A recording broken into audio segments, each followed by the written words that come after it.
নিশ্চয়ই আপনাদের নেতৃত্ব আছে, কমান্ড আছে, আমরা তার বাস্তবায়ন দেখতে চাই। আমরা এই সমস্ত ঘটনা যেগুলো ঘটেছে গতকাল থেকে আজ পর্যন্ত সবগুলার আমরা তীব্র নিন্দা জানাই এবং আমরা এটা প্রতিকার চাই। আমরা প্রতিশোধের রাজনীতিতে বিশ্বাসী নই, কিন্তু প্রতিকার পাওয়ার এবং নেওয়ার আমাদের অধিকার আছে। আমরা আশা করব জাতির সেন্টিমেন্টের প্রতি সম্মান রেখে নির্বাচনে অনিয়ম, দুর্নীতি, মাসুল পাওয়ার, কালো টাকা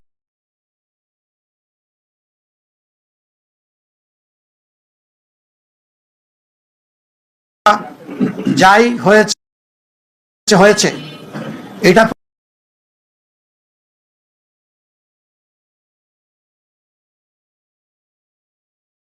প্রতিকার আমরা কিভাবে চাইব, নিয়মতান্ত্রিকভাবে আমাদেরকে চলতে দেন।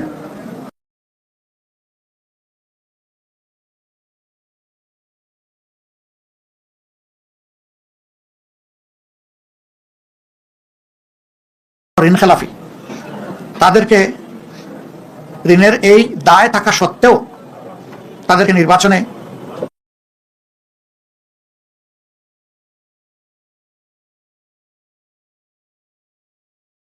এর বিরুদ্ধে আমাদের প্রতিবাদ অব্যাহত থাকে, কিন্তু এর সুরাহা হওয়া উচিত। যারা এই ঋণ খেলাপি হয়েছেন এটা এক ধরনের অপরাধ, তাদেরকে আরপিওর আন্ডারে সুযোগ দেওয়া হয়েছে, সেটা তারা গ্রহণ করেন নাই। তারা গ্রহণ করলে আমাদের আজকে এই কথাগুলো বলার দরকার হতো না। অনেকে ঋণ খেলাপির তথ্য গোপন করেছেন, সেটাকে অবলীলায় এড়িয়ে যাওয়া হয়েছে। দৃষ্টি আকর্ষণ করা সত্ত্বেও ক্ষেত্রবিশেষে সেগুলো আমলে নেওয়া হয়নি। স্পষ্টভাবে এটা আরপিওর ভায়োলেশন, আমরা সেই ভায়োলেশন দেখতে চাই না। সাংবাদিকরা আমরা মনে করি সত্যের পক্ষে অবস্থান নেবেন, সংবাদ জগৎ ন্যায়ের পক্ষে নেবেন। আপনাদের অবস্থান হবে ফ্যাসিবাদ বিরোধী, আপনাদের অবস্থান হবে জনগণের স্বার্থ এবং কল্যাণের পক্ষে। আমরা এটাও লক্ষ্য করছি, আমরা সুনির্দিষ্ট এখনই বলতে চাচ্ছি না, কোনো কোনো জায়গায় ফ্যাসিবাদীদেরকে ঘোষণা দিয়ে এখন পুনর্বাসন করা হচ্ছে। নির্বাচনী প্রচারণার সময় তা লক্ষ্য করেছি। এটা মনে রাখবেন, কিছু মানুষ জীবন বাজি রেখে লড়াই করে জীবন দিয়ে এই ২৬ আমাদেরকে এনে দিয়েছে। ২৪-এর আকাঙ্ক্ষার সাথে যে কেউ অপমানজনক আচরণ করবেন, জাতি তাদেরকে ক্ষমা করবে না, বিশেষ করে যুব সমাজ তাদেরকে ক্ষমা করবে না। আমরা অনুরোধ করব ২৪-এর আকাঙ্ক্ষাকে যেন ধারণ করা হয়। এরপরে গণভোটের ব্যাপারে আমাদের স্পষ্ট বক্তব্য। সংখ্যাগরিষ্ঠ ভোটার রায় দিয়েছে গণভোটের পক্ষে, অবশ্যই তা বাস্তবায়ন করতে হবে। এর কোনো ব্যতিক্রম আমরা দেখতে চাই না। পচা রাজনীতির পরিবর্তনের জন্যই ছিল এই গণভোট। নতুন দ্বারা সুস্থ রাজনীতির পক্ষে এই গণভোট। গণভোটে বিজয়ী হয়েছে, এখন বাস্তবায়ন করা যারাই সরকার গঠন করবেন তাদের দায়িত্ব। তারা যদি বাস্তবায়নের উদ্যোগ নেন, আমরা সর্বাত্মক সহযোগিতা করব। কেউ যদি এড়িয়ে চলতে চান, আমরা এ বিষয়ে অবশ্যই আমাদের কণ্ঠ থেমে থাকবে না, আমরা আমাদের দায়িত্ব পালন করব। বন্ধুগণ, যে সমস্ত আসনে ভয়াবহ অনিয়ম হয়েছে, আমাদের পক্ষ থেকে নিয়মতান্ত্রিকভাবে আমরা তার প্রতিকার চাইব। কিন্তু হাস্যস্কর, এত কিছু করার পরেও একটা পক্ষ তারা সন্তুষ্ট হতে পারছেন না। ভোট কেড়ে নেওয়া, তারপরে রেজাল্টে বিভিন্ন ধরনের মেকানিজম প্রয়োগ করা, এখন আবার সেই সিটগুলোর বিরুদ্ধে অনেকে নতুন কসরত শুরু করেছেন। কি চাচ্ছেন আপনারা? জাতির সামনে পরিষ্কার করে বলে দেন। এই প্রক্রিয়া যদি বন্ধ না হয়, তাহলে আমাদের কি করার থাকবে? যারা এই ধরনের কাজ করবেন, দায় তাদেরকে নিতে হবে। আমরা আবারও বলবো, দেশকে ভালোবাসি, আমরা ইতিবাচক ধারা রাজনীতি চাই। আমাদেরকে ইতিবাচক ধারার রাজনীতি থেকে কেউ যেন বঞ্চিত না করেন, বঞ্চিত করলে দায় তাদের। আল্লাহ আমাদের সহায় হন। এখানে আমার সহকর্মীরা আছেন, নাহিদ ইসলাম আছেন, তিনি যদি কিছু সাপ্লিমেন্ট করতে চান আমি তাকে ওয়েলকাম করব। এরপরে আল্লামা মামুনুল হক সাহেব আছেন, তিনিও যদি কিছু সাপ্লিমেন্ট করতে চান তাহলে তাকে ওয়েলকাম করব। নাহিদ কিছু বলবো? বলো, আমাকে যখন আমি ইনভাইট করেছি, তুমি যা ভালো মনে করো তাই বলবো। আসসালামু আলাইকুম প্রিয় সাংবাদিক ভাই বোনেরা এবং প্রিয় দেশবাসী।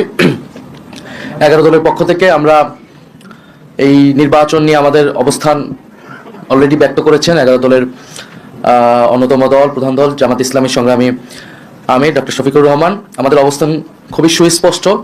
এই নির্বাচনে সুস্পষ্টভাবে ফলাফলে কারচুপি হয়েছে। ভোট সুষ্ঠু একটা পর্যায় পর্যন্ত সুষ্ঠুভাবে হয়েছিল, আমরা সেটাকে স্বাগত জানিয়েছিলাম।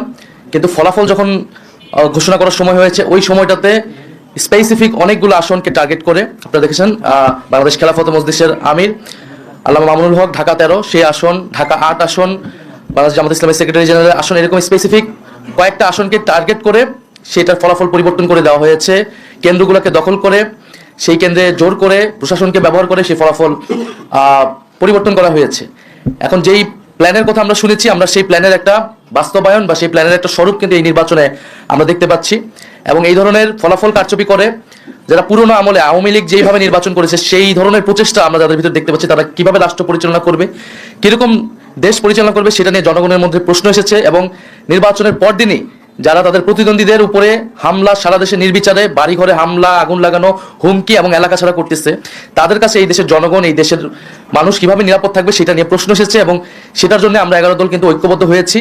এবং ডক্টর শফিকুর রহমান বলেছেন স্পষ্টভাবে যে এটার জন্য রাজপথে নামার প্রয়োজন হলে আমরা সেটার প্রস্তুতি নিচ্ছি, কারণ এই দেশের মানুষকে যারা 11 দলের পক্ষে নির্বাচনে কাজ করেছে, নেতাকর্মী সমর্থক, তাদেরকে হেফাজত করা, তাদেরকে রক্ষা করার দায়িত্ব আমাদের।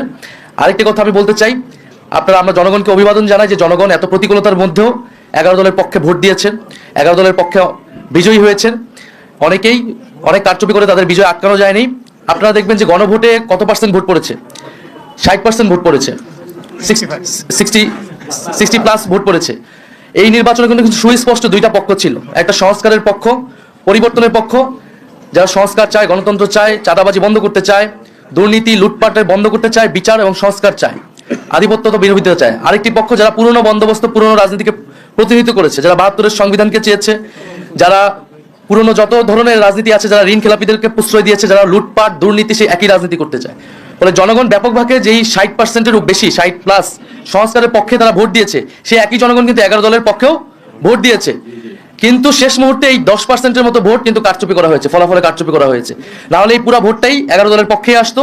শেষ মুহূর্তে 11 দলের অনেক গুরুত্বপূর্ণ নেতাকে এবং প্রার্থীকে হারিয়ে দিয়ে ক্ষমতা নিয়ে নেওয়ার চেষ্টা করেছে। এবং আমরা নির্বাচন কমিশনে সেটা সুস্পষ্টভাবে এই অভিযোগ জানানো হবে, প্রার্থীরা জানাবেন এবং নির্বাচন কমিশন সেখানে কি ভূমিকা পালন করতেছে, তাদের অবস্থান কি, এর উপর নির্ভর করবে আমাদের নির্বাচন নিয়ে চূড়ান্ত অবস্থান। ধন্যবাদ সবাইকে।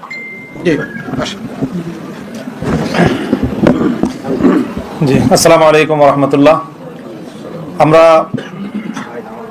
এই যে নির্বাচন গতকাল হয়ে গেল, এখানে ব্যাপক মানুষের উৎসাহ এবং উদ্দীপনা সহ উপস্থিতিতে আমরা স্বাগত জানিয়েছি এবং বাংলাদেশ স্থিতিশীল হবে সেই প্রত্যাশা আমরা ব্যক্ত করছি। স্বাভাবিকভাবে স্থিতিশীলতার জন্য যারা এই মুহূর্তে বিজয়ী ঘোষণা করা হয়েছে, যাদেরকে বাংলাদেশের স্থিতিশীলতা রক্ষা করা তাদের প্রধান দায়িত্ব, তারাই যদি দেশকে অস্থিতিশীলতার দিকে ঠেলে দেয় তাহলে দেশের জন্য সেটা হবে সবচেয়ে হতাশাজনক বিষয় এবং উদ্ভূত পরিস্থিতির জন্য সম্পূর্ণ দায় তাদেরকেই নিতে হবে। আমরা অত্যন্ত দ্ব্যর্থহীন ভাষায় বলতে চাই, জুলাই বিপ্লবের চেতনাকে যদি ধ্বংস করার চেষ্টা করা হয় তাহলে সেখানে আমরা আনকম্প্রোমাইজ থাকব। আমরা কোনো নমনীয়তা এবং কোনো ধরনের কম্প্রোমাইজ জুলাই বিপ্লবের চেতনার ক্ষেত্রে আমরা করতে পারবো না। কাজেই সকল মহলকে আমরা সেই বিষয়ে আমরা স্পষ্ট বার্তা দিতে চাচ্ছি। তারপরে ইলেকশনটার যে বিষয়ে আমরা আমাদের গতকাল থেকে আজকে বলে আসছি আমরা যে আমরা তো আমাদের ইতিবাচকভাবেই আমরা ব্যক্ত করতে চাচ্ছি প্রতিক্রিয়া, কিন্তু পরিষ্কার যে ইলেকশনটা তো একটা সময় পর্যন্ত অথবা ভোট গ্রহণ হওয়া পর্যন্ত মোটামুটি দৃশ্যমান রাখা হয়েছে, কোনো গন্ডগোল যেন না হয়। কিন্তু ভোট গণনা শুরু হওয়ার পর থেকেই আমাদের কাছে একেবারেই দিবালোকের ন্যায় স্পষ্ট যে ভোট গ্রহণটা যেভাবে হয়েছে, ভোট গণনাটা তার সম্পূর্ণ উল্টোভাবে হয়েছে এবং সেখানেই আগামীর বাংলাদেশের ভাগ্য এবং মানুষের জনরায়ের প্রতি চরমভাবে অশ্রদ্ধা প্রদর্শন করা হয়েছে, অসম্মান করা হয়েছে। এটা যারা করেছেন বাংলাদেশের কাছে তাদেরকে দায়ী থাকতে হবে ইনশাল্লাহ। এবং ইতিহাস বারবার ফিরে আসে, বাংলাদেশের মানুষ তাদের এই ব্যালটের অধিকার অবশ্যই তারা উদ্ধার করে ছাড়বে ইনশাল্লাহ, সেই প্রত্যয় আমরা ব্যক্ত করছি। ধন্যবাদ। আলহামদুলিল্লাহ, দীর্ঘক্ষণ ধরে আপনারা আছেন, সবাইকে ধন্যবাদ জানিয়ে আমরা দেশবাসীকে কৃতজ্ঞতা আদায় করতে চাই যে সকল ধরনের হুমকি ধমকি, অত্যাচার, জুলুম, নিপীড়ন অগ্রাহ্য করে দেশবাসী যেভাবে আমাদের পাশে দাঁড়িয়েছিল, আমরা রিয়েলি অভিভূত, তাদের কাছে কৃতজ্ঞ। এবং দেশবাসী আপনারা যেহেতু আমাদের পাশে দাঁড়িয়েছেন দেশের স্বার্থে, জনগণের স্বার্থে, আমরা আবার অঙ্গীকার ব্যক্ত করছি আমরা খুবই দৃঢ়ভাবে আপনাদের সাথে থাকব এবং আপনাদের কোনো অধিকারের সাথে আমরা কম্প্রোমাইজ করব না। অধিকার আদায় করাই হবে আমাদের নৈতিক দায়িত্ব। এ লড়াই আমাদের অব্যাহত থাকবে ইনশাআল্লাহ। সংশ্লিষ্ট সকলকেই আমরা আন্তরিক ধন্যবাদ জানিয়ে এখানেই শেষ করছি। আসসালামু আলাইকুম। আজকে আর কোনো প্রশ্ন নিচ্ছে